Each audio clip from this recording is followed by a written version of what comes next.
Welcome back to another video. This is episode 1 of the 1986 F150 project. Gonna kind of do an overview. We're gonna get this motor out of here, and yeah, let's go ahead and dive in. This is my buddy's 1986 F150. He got it back in 2014 or 2015. Drove it across country from 29 Palms in the Marine Corps over to Lejeune. Had a lot of memories of this truck. It's pretty awesome. It was a California truck, so it's fairly rust-free. And at the time, it was in pretty good shape. So it got a little bit rougher over the years, and it got to a point of disrepair after several incidences of just kind of poor luck, really, and stuff happening to it. So wound up overheating at one point. Bodywork-wise, it never was perfect. It had gotten repainted at some point, but it's gotten to a point where I towed this up a while ago. For him, we pulled the motor out of his house, so it is ready to come out, basically. And it was to address some issues like the exhaust was rusting away, the emission stuff's in the way, it needs to go. Just like a bunch of weird small stuff that needs to happen that keeps compounding to a point where the truck isn't drivable. So I'm gonna go ahead and do a quick walk around with you guys, and then we're gonna go ahead and get cracking. All right, so this is it. So we towed it up a little while ago, about 2-3 weeks ago, and I got it set up in the yard, and then just recently got it rolled in here. So this is the truck. The fenders are back here. This was a previous incident. So he has a parts truck that has a clean fender, and on that side a clean door and some other stuff that all the tan parts that you're gonna see came out of. So as you may or may not see, there is a bunch of interior tan pieces in here. This truck is currently blue, and it is a very unique, actually a very somewhat rare combo is the blue, and it looks good, but the problem is, it's just there's too much damage, and he got a very inexpensive parts truck that had an absolutely mint interior. So the seat's really torn and messed up. The seat belts are messed up. Just kind of a lot of weird small things that need to get addressed, and we determined that it would just be better to swap it. And from a aesthetics perspective, not so much historic perspective, bigger fan of the tan. So we're not going to get rid of these parts and like just trash them. All these parts are going to wind up getting sold. So I'm sure someone will want a kit, and if they want to restore them, they can. But yeah, so if you're interested in personally, you can hit me up in the description. We'll try and figure out something for that in the Midwest area. But yeah, so we're going to leave the inside alone for now, but there are quite a few things we do want to do in here. Interior wise, the full dash is going to get swapped out, and some other stuff. We're going to order a new dash pad because obviously this one's pretty rough.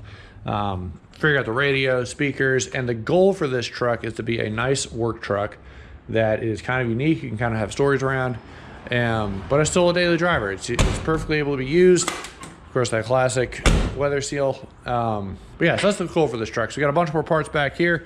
Nothing too crazy, but all this stuff came off, like I said, while I was in Virginia with him. But this is it. So this is just empty old, just a magnet. We'll get rid of that. But other than that, I mean, it's fairly clean. So we got a couple of things. So starting from the back and body wise, I'm not doing any body work. I'm not messing with this truck that way. He knows a couple guys who are going to do that, so we'll take care of that for him. But under here, so we're going to change out the suspension. Got some uncoated frame rails, so we're going to paint all the frame rails and everything with some Pour 15. New shocks, you know, pull up in the diff, possibly do a seal on there if it needs it. It does look pretty clean though, so that might not need to happen. Other than that though, like I said, California truck, very clean. We're just going to try and coat it and make sure it stays that way. Possibly a fuel pump, and just kind of make it reliable. The goal is to make this thing drivable and not have to worry day to day that random parts are going to be breaking on them all the time. So everything's going to get a nice inspection to make sure we're good there. So transmission needs to come out. That's really it. But for right now, one of the biggest holdups is going to be the motor. So because it overheated, and it's really unfortunate that that happened, it went from a very good running motor to a not so good running motor. And that was the one thing that took it out. It just never ran right after that. So we're gonna go ahead and pull this thing out, get all the accessories off of it. And there's a local machine shop that is willing to take the head and do a head job on it. So I don't know how far we're gonna at least do valves, but make sure everything's, you know, good and compression wise. We'll be looking at the cylinders, make sure the motor's good, kind of do a quick refresh. Nothing too crazy, but a refresh. And then the other big issue with this truck is the wiring harness is not happy. So kind of going through here, we have stuff like this. Don't know where that goes. A lot of aftermarket stuff in here, kind of a mix of hodgepodge things that have happened over the years. And in particular, our radiator cabling down here is not happy. It's for the carb, not radiator, our alternator cabling is pretty messed up. So we're gonna basically redo this wiring harness from engine bay forward. I know the interior should be fine.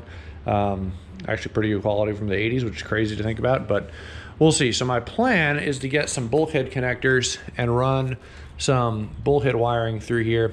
And then paint wise, he's gonna repaint the truck, but for here, we're probably just gonna do a nice black engine bay. Clean up things like the master brake cylinder, brake booster, wiper motor, and just kind of like clean up the truck. We also wanna make sure the AC works and all that stuff. So AC used to work, had a problem at some point, and the lines are here, they're disconnected, so they're just kind of running around. This is for the heater. So probably order a new AC blower motor, make sure that's good to go, and all that fun stuff. So that's kind of enough of that. We're gonna get each part of these knocked out together. But for this video, what I'd like to do is get the motor pulled and then get the head off, get that sent to the machine shop, and then order any replacement parts we need for the motor. So I think that's gonna be the goal for this week. So should be able to get after. So I'm gonna go ahead and flip you guys a time lapse, undo all the wiring stuff that I had on here so it can be transported and not lose everything, and then we'll get cracking. All right, so like I said, the motor's already detached. All we gotta do is undo all this crap, get the motor hoist over here. I think I'm gonna take off the accessories first, and then yeah, we'll get cracking into this thing.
All right, so I'm at a tiny bit of an impasse here that I'm trying to sort out before I break something. So the emissions equipment on this thing is rough. There's a big old smog pump that goes here. Thing fell apart years ago. No good. I don't see any replacement ones, and we're not really planning on putting one back on anyway. But this is all emissions stuff. This whole thing right here, so this guy, that bracket that comes off down here is emissions. And it runs into this guy, vacuum actuator right here, and then this actually goes back to the tailpipes back there. I think we can put a plug on that, but that gets attached right here, and that obviously broke off. And then we have our EGR tube, which runs from the bottom of the manifold right there, exhaust manifold. I don't know if you can see that. Runs around. There we go. That guy right there runs around and up to here to the EGR. So I think we can get a plug for everything, but I can't get this guy undone. For obvious reasons, that is very stuck in place. What that is causing is an issue with getting that undone so I can actually remove this whole thing. So I need this contraption out of here. So I actually haven't tried it on the bottom side down there. So I'm gonna try and get that one released, because I need this whole thing to come off, because I need to take off the exhaust and intake manifolds next. I decided instead of doing this on the engine stand, it has a lot more strength inside the engine bay, so I'm just going to strip it down here and then I'll pull it out afterwards. But yeah, it's a little bit interesting. So I'm going to go ahead and try and get it down. Maybe I can get that side off. It looks a little bit less rough than the side up here. I also don't like, the only thing holding this on are these two bolts, and I really don't want to break those because that would be unfortunate. So I'm going to go ahead and try and get it off down there. We are buying a new exhaust manifold. You'll see it on the back, so there's a hole in this one, something that just broke off basically. And yeah, you can't do anything with it. It just has massive exhaust leaks. So it needs a new exhaust manifold. So if I can't get it off, I might cut it in all honesty, and then as long as it's on the intake side and there's no heat, we could probably cap it without a big deal. That's also a possibility. Yeah, I'm gonna keep messing around with this a little bit and kind of see what we can do. Excited to get this off.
All right, so went ahead and got it out of the engine bay, obviously. You just saw that whole process.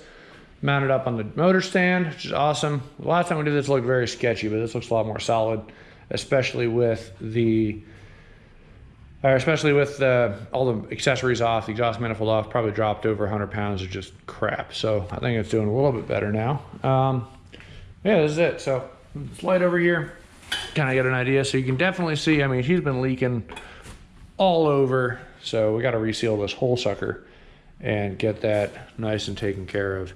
So yeah, we'll have to reseal the oil pan, all that stuff. This head's still got to come off, so that's going to be in this video. I'm just kind of done for tonight, so I'm just doing a recap. And that's really about it. I don't know what sensor this is. There's something on the harness, obviously, that hooks onto there, but if anyone knows, let me know. I don't really know much about this motor yet. I'm still kind of learning. But I'm sure I'll know plenty by the time we're done. On the bright side, I don't see any freeze plug leaks, which is good. Don't want that. We definitely have some surfaces to clean up on the gaskets and all that stuff. Lots of gunk and crap, obviously. So this thing will look so much better once it's done. But in the meantime, one thing at a time. So yeah, I don't even know. It's got to be coming from the oil pan. It's the only place I can think of where all this oil is coming from over here. So I mean, that's just coated. And maybe, honestly, it might be that there's a head gasket leak now that I think about it. Because look at all this stuff, you know? So it might have an oil head gasket leak. Or, of course, the valve cover pan, or the valve cover actually looks more realistic. That's probably what it is.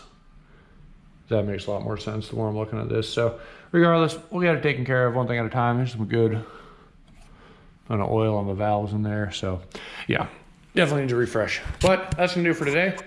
And then I'll revisit this thing tomorrow. I'd like to have this thing off and out of the machine shop by the end of the week. So that's kind of the plan. Shouldn't be too far now. I do need to do a little bit of research. Maybe we can get this valve cover cleaned up too, but we'll see. So without further ado, let's go ahead and see you guys tomorrow. All right, so it's the next day. I was doing some research on parts to make sure we don't mess anything up, I guess. And mostly make sure I can find everything I need to get this apart. So I didn't realize this comes off right there. So I'm gonna unbolt this thing. It looks like a bunch of vacuum solenoids. So unbolt this, kind of get that out of the way. And then I think we're gonna take off the valve cover next to kind of see what things look like there.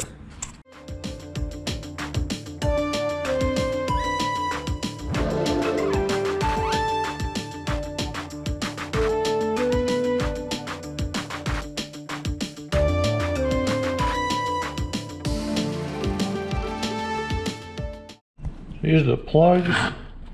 That looks like number 1. So starting back of the motor, front of the motor. I don't know the actual firing order off the top of my head, so I'm not gonna try. But starting at 1, definitely either lean or not burning. Not happy there. 2 looks fine. 3 has some gook on the side of the plug right there. 4 has some crap on it too. 5 looks a little rich, but I mean honestly it looks fine. And then 6 looks a little more brown. Not entirely sure what that means. That's almost the most normal looking plug here. Yeah, other than that, not really much to see there. Number 1 definitely looks a little concerning, but the rest look just about not too bad. Maybe some stuff on that one, not sure what that's about. But yeah, so let's go ahead and keep going.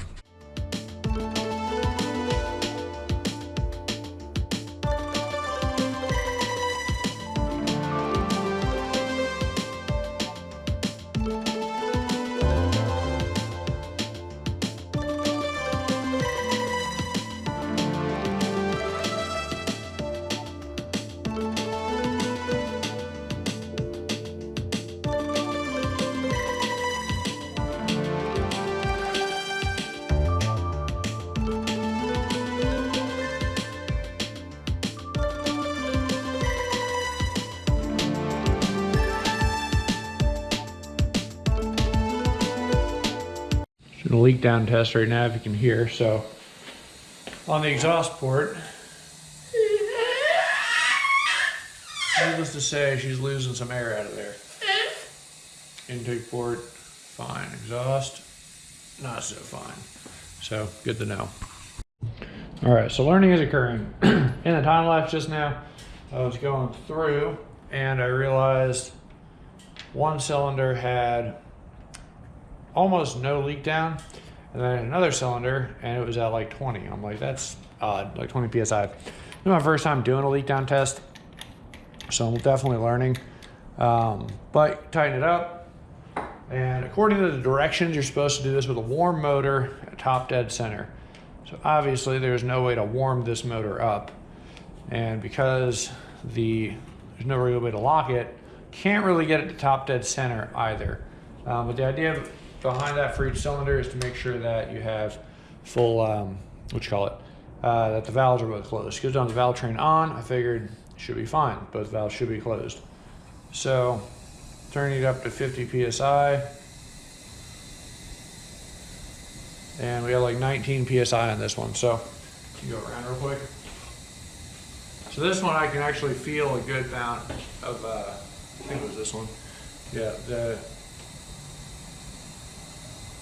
intake port has a pretty good amount, but it doesn't mean it's necessarily that low of a PSI. Got my wrench. I didn't realize that when it's at bottom dead center, it has almost no compression. It's not so happy down there. So we'll go ahead and adjust the motor a little bit.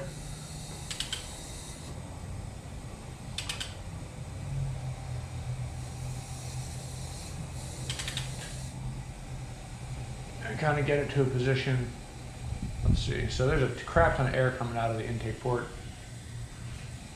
for sure, but with it up off the bottom, instead of being at 19, we're at 29, which is better. I was a little worried. I thought this thing was like totally shot, but yeah, so that's good to know. I'm gonna keep going through the rest of these, but 29 is not nearly as bad as the other ones, and I'm pretty sure it's escaping through that intake port. So this is good. That means head work can be done easily. What I don't have to do is rings in the bottom end, but you know, we will if we have to. So I'm gonna keep going. So the whole reason I'm doing this leak down test, I was about to take off the head, and something told me, you know, it's probably a good idea to take it off after I've done a little bit of diagnostics, mostly because I'm gonna bring this thing to the machine shop, but I don't wanna bring it to the machine shop and be like, yep, just do anything you want. Like, I don't really know what's wrong with it or anything, but we saw the spark plugs a little earlier. We know number one, or this one in particular, number 4, was definitely burning some crap. This one was burning some crap, and number 1 like wasn't firing. So I want to see mostly what we can from this test. How bad is it, and then you know what the diagnosis is. So like, is it a valve issue where it needs a valve job, or it just needs to get resurfaced, and maybe it's a head gasket? I don't know. So that's why we're testing this. So let's go ahead and hit this one. Bring it up to 50.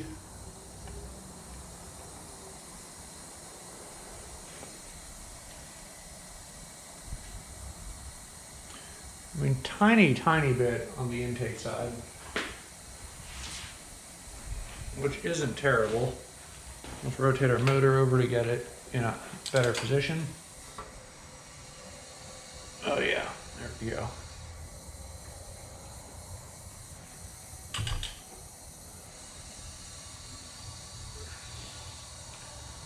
So this is in a better position. 48, which is actually pretty good. 48's, yeah, this thing's pretty healthy. This cylinder really doesn't have any issues.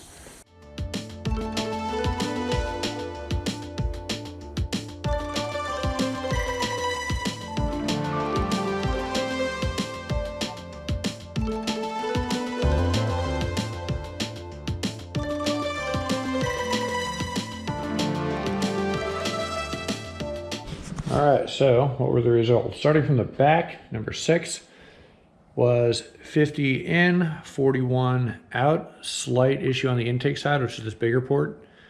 Cylinder 5 was 50 in, 48 out, really good. Cylinder 4 was actually the worst, 50 in, 29 out, which is a really big discrepancy. Intake port was really bad on this one. This was blowing, making all the noise. 3 was 50 in, 48 out, slightly on the intake, not bad. 2 is the best, 50 in, 49 out.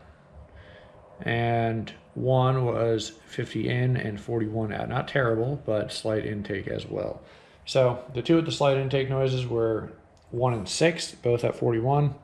The rest were 49, 48, and then that 29 was this right here, number 4. So 1, 2, 3. This one was really bad. So I'm gonna go ahead and do some math real quick, see what the percentages are, and then we'll be back. All right, so looks like the next step is gonna take the head off itself. Got our results. So this will be about somewhere between a 17 and an 18 millimeter. Now 17 is actually fitting just fine. So we got our head bolts here. Looks like roughly 2 per cylinder all the way down. Go ahead and get this sucker off.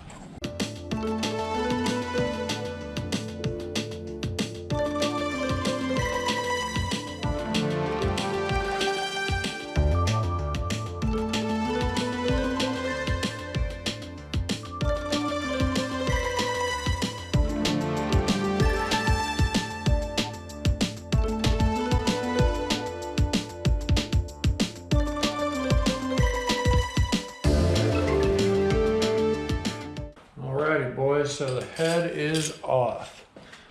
Take a look at how she looks. So, starting with this one, I mean, definitely some gunk on the pistons we can clean up, but you know, nothing crazy. I don't see anything indicating a head gasket leak, which is good. I don't see anything indicating an oil leak either. Looking for any of these oil ports that might have suspicious looking activity. I think everything is fine. Let's see about this one. Nothing too crazy, and a little bit of buildup and crap, but again, we'll clean that off and it should be fine. Looks like 2 cylinders fire at a time on this motor, which is kind of cool, based on these two being top dead center at the same time. So again, nothing too crazy. These do look a little bit cleaner than the other ones. I don't know what that means yet. Maybe they could have been burning a little bit of coolant. I don't know. Front one is definitely the dirtiest. These two are pretty clean. Let's see. Number 4 here. Well, 5. This is 4. That's giving us issues. Number 5 here. Again, not too bad. It looks fine.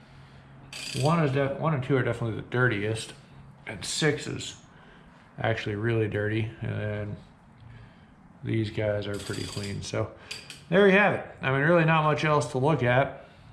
It's a motor.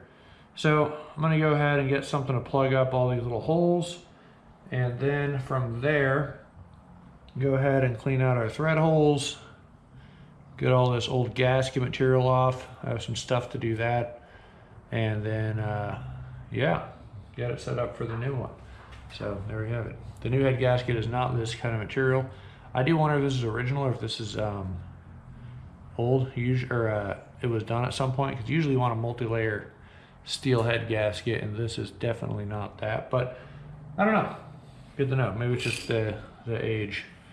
Yeah, it appears these two go off, these two go off, and then your final 2 go off. So it's pretty cool. Anyway, that's about that. All right, so this is the head and the respective plugs that belong to it. So yeah, I mean, there's definitely a good bit of carbon buildup. It looks like this thing may have been burning. It probably looks more like oil, to be honest. So valve seals are definitely in order. There's a good amount of carbon buildup on this one too, or something, some kind of buildup on there.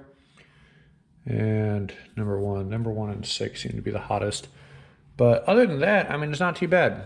So kind of torn a little bit on what we want to do going forward. Doing a little research into the EFI head option. The EFI head, as I was saying, this is a carburetor, does have higher compression. This chamber is chambered pretty deep. The EFI head is actually comes up flush, so that there's a lot less chamber, and you raise the compression a little bit, makes more power that way. Kind of depends what you want to do, I guess. So I'm just kind of looking through this at the moment, but I don't know yet. Kind of looking at valves and stuff. I do genuinely wonder, like this one looks like it's kind of off a little bit, but I do genuinely wonder if some of the valve stuff is actually just dirt and it won't let it seal properly, but we'll figure it out. So I think that's going to do it for this video. We got the head off. I got to get this over to the machine shop next, let them sort everything out they need to sort out, and pick you guys up on the next one. So like I was just saying, that's going to do it for this video for now. I think we'll go ahead and drop this off to the machine shop, and I'll pick you guys up in the next video. Not entirely sure what we're going to do just yet. Probably focus on the engine bay back here a little bit, cover up the motor for now, and kind of move from there. I can definitely do seals on the motor still, but for this video, I think it's been long enough. So I will see you guys in the next video. I'm looking forward to the comments down below. If you're an inline 6 guy and you know some things, please let me know. I'd be very curious to see what your thoughts are as we dive into this project. I'm always learning and doing research. So I'll see you guys in the next video.